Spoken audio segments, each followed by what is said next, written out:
Assalamualaikum warahmatullahi wabarakatuh.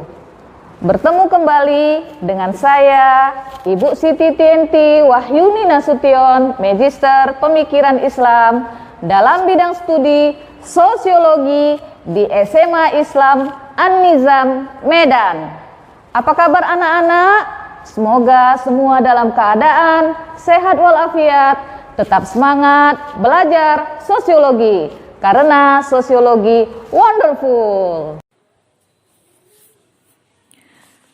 Anak-anak yang Ibu sayangi, pada hari ini kita membahas tentang fungsi dan tujuan dinamika kelompok sosial. Anak-anak Ibu yang baik, sebagaimana yang kita telah pelajari pekan lalu, dinamika kelompok merupakan kekuatan yang saling memengaruhi hubungan timbal balik kelompok dengan interaksi yang terjadi antara anggota kelompok dengan pemimpin yang berpengaruh kuat. Nah, itu di antara definisi kelompok sosial ya nak. Nah anak-anak, dengan perkembangan hubungan sebab akibat ya yang terjadi di dalam kelompok dan antar anggota kelompok juga harus mempunyai hubungan psikologis, hubungan kejiwaan ya, yang berlangsung dalam situasi yang dialami secara bersama-sama. Ya, jadi secara bersama-sama ini karena mereka tentunya dalam kelompok. Proses dinamika kelompok mulai dari individu sebagai pribadi yang masuk ke dalam kelompok dengan latar belakang individu tadi yang berbeda-beda, belum mengenal antar individu yang ada dalam kelompok. Ya, jadi awalnya mereka tidak saling kenal. Nah, setelah saling mengenal, mulailah kelompok tersebut akan mengalami dinamika. Ya, Nak ya. Anak-anak Ibu yang Ibu sayangi, nah, apa yang menjadi fungsi dari dinamika kelompok? Yang pertama, fungsi dari dinamika kelompok adalah membentuk kerjasama yang saling menguntungkan. Ya, jadi kerjasamanya harus saling menguntungkan di antara anggota-anggota kelompok. Ya. Saling menguntungkan dalam hal apa? Misalnya dalam mengatasi persoalan hidup. Itu yang pertama. Yang kedua, memudahkan pekerjaan. Jadi, kalau ada satu pekerjaan, kalau dilakukan oleh satu individu atau satu pribadi mungkin lebih berat. Tapi ketika dilakukan bersama-sama, secara bergotong royong misalnya, maka pekerjaan akan lebih mudah. Yang ketiga, mengatasi pekerjaan yang membutuhkan pemecahan masalah dan mengurangi beban pekerjaan yang terlalu besar sehingga selesai lebih cepat, efektif, dan efisien. Jadi yang bagian ketiga ini masih ada hubungan dengan bagian kedua ya. Jadi sebenarnya tidak usah kita saling iri atau dengki ketika kita melakukan suatu pekerjaan atau misalnya hal dalam pemecahan masalah gitu ya. Karena sebenarnya ini sangat baik sekali buat kita karena bisa lebih cepat ya, lebih efisien lagi. Nah, berikutnya kita mempelajari tujuan daripada dinamika kelompok. Adapun yang menjadi tujuan dari dinamika kelompok antara lain, yang pertama, membangkitkan kepekaan diri seseorang anggota kelompok terhadap anggota kelompok lain, ya, sehingga dapat menimbulkan rasa saling menghargai, ya. Jadi diharapkan yang pertama ini tujuannya kita semakin peka kepada anggota kelompok yang lain. Yang kedua, menimbulkan rasa solidaritas antara anggota sehingga dapat saling menghormati dan saling menghargai pendapat orang lain, ya. Jadi dengan rasa solidaritas, kelompok tadi bisa menjadi solid. Yang ketiga, menciptakan komunikasi yang terbuka terhadap sesama anggota kelompok, ya. Jadi komunikasinya jangan tertutup tapi terbuka, karena dalam kelompok ada beberapa anggota, ya, atau terdiri dari anggota-anggota. Jadi komunikasikanlah secara terbuka, ya. Nah, yang keempat, menimbulkan adanya iktikat yang baik. Nah, ya, iktikat, kemauan, keinginan yang baik di antara sesama anggota kelompok. Nah, sekarang kita masuk kepada pembahasan tentang contoh perkembangan kelompok sosial di masyarakat. Nah, sebagaimana kita ketahui bahwa kelompok sosial bukanlah kelompok yang statis, ya, atau diam, namun kelompok yang mengalami perkembangan atau dinamika. Nah, berikut akan kita bahas perkembangan kelompok sosial di masyarakat. Yang pertama adalah keluarga.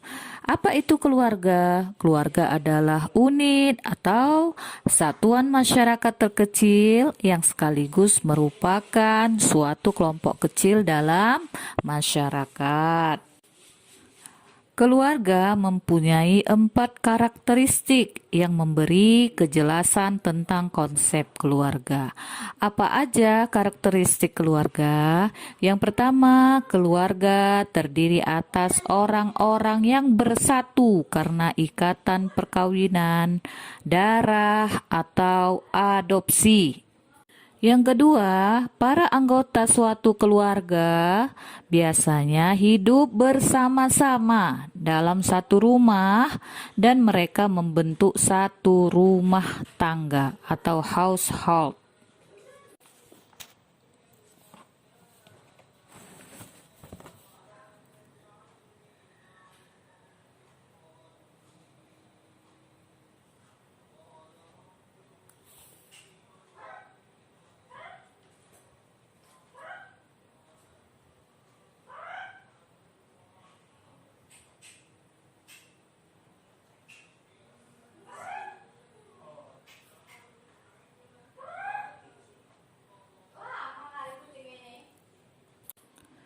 Yang kedua, contoh perkembangan kelompok sosial di masyarakat adalah kelompok kekerabatan. Kekerabatan adalah unit-unit sosial yang terdiri atas beberapa keluarga yang memiliki hubungan darah atau hubungan perkawinan. Anggota kekerabatan terdiri atas ayah, ibu, anak, menantu, cucu, kakak, adik, paman, bibi, kakek, nenek, dan seterusnya. Nah, anak-anak, dalam kajian sosiologi antropologi ada beberapa macam kelompok kekerabatan dari yang jumlahnya relatif kecil hingga besar, seperti keluarga ambilineal, klan, fatri, paroh, masyarakat. Di masyarakat umum kita juga mengenal kelompok kekerabatan lain seperti keluarga inti, keluarga luas, keluarga bilateral, dan keluarga unilateral. Nah, keluarga luas atau extended family. Apa itu keluarga luas? Nah, keluarga luas adalah kelompok kerabat yang terdiri atas keluarga Batih senior dan anak-anaknya yang tinggal dalam rumah yang terpisah tetapi masih dalam lingkungan satu lahan, pekarangan yang sama. Yang kedua, kindred atau kaum kerabat atau sanak saudara. Apa itu? Kindred adalah kesatuan kerabat yang melakukan interaksi atau berkumpul antar anggota kerabat pada waktu-waktu tertentu saja. Yang ketiga, keluarga ambilineal adalah suatu ketentuan bahwa seseorang dapat memilih hubungan keturunan melalui garis keturunan kerabat pria ataupun garis keturunan kerabat wanita saja. Yang keempat, klan atau klan. Ini adalah gabungan sejumlah keluarga luas yang anggotanya berasal dari satu nenek moyang yang diikat oleh garis keturunan pihak kerabat laki-laki atau pihak perempuan. Yang kelima, fratri atau frateri. Fratri merupakan kelompok keturunan unilineal yang terdiri atas dua atau lebih yang mengakui hubungan sebagai kerabat. Yang keenam, paruh masyarakat atau moiety adalah setiap kelompok hasil pembagian masyarakat menjadi dua bagian atas dasar keturunan, atas dasar keturunan. Nah, contoh perkembangan kelompok sosial di masyarakat yang ketiga adalah kelompok okupasional. Ketika masyarakat semakin maju, spesifikasi dikembangkan secara ilmiah melalui lembaga-lembaga pendidikan tertentu sehingga menghasilkan orang-orang yang ahli dalam ilmu-ilmu tertentu. Oleh karena itu, muncullah kelompok-kelompok profesi atau dengan istilah lain kelompok okupasional yang terdiri atas kalangan profesional yang memiliki etika profesi. Misalnya, Ikatan Dokter Indonesia atau IDI, Persatuan Guru Republik Indonesia atau PGRI, Serikat Buruh, Parvi, dan sebagainya. Nah, contoh yang keempat adalah kelompok volunteer. Berkembangnya sarana komunikasi secara luas dan cepat bisa menyebabkan tidak ada masyarakat yang benar-benar tertutup terhadap dunia luar. Heterogenitas masyarakat semakin luas, makin berkembangnya masyarakat tentu berakibat tidak semua kebutuhan anggota masyarakat dapat terpenuhi. Sehingga dengan ini muncullah kelompok volunteer. Nah, kelompok volunteer terdiri atas individu yang memiliki kepentingan yang sama tetapi tidak mendapat perhatian dari masyarakat yang semakin luas daya jangkaunya. Nah, anak-anak yang baik, kelompok volunteer tentu berusaha memenuhi kebutuhan anggotanya secara mandiri tanpa mengganggu kepentingan masyarakat umum. Nah, kelompok volunteer dapat berkembang menjadi kelompok yang mantap karena diakui keberadaannya oleh masyarakat umum. Nah, apa contoh kelompok volunteer di Indonesia?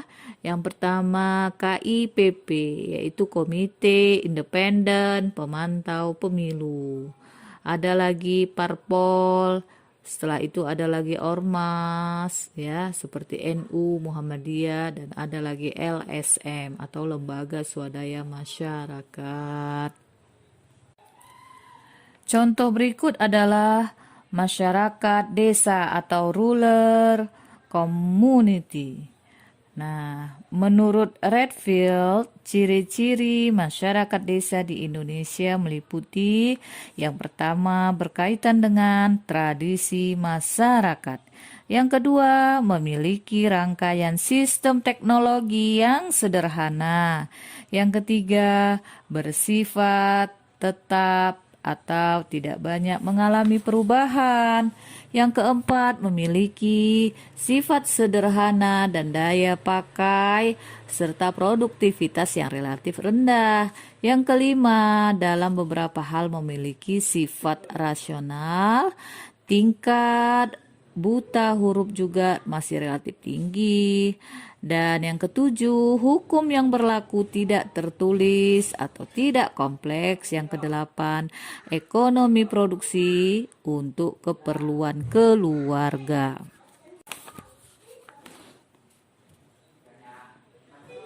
Yang berikut contoh perkembangan kelompok sosial di masyarakat adalah masyarakat kota atau urban community.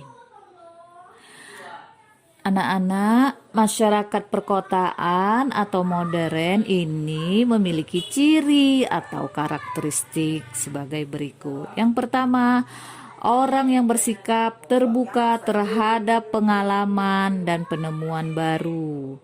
Dalam kurung tidak ada prasangka.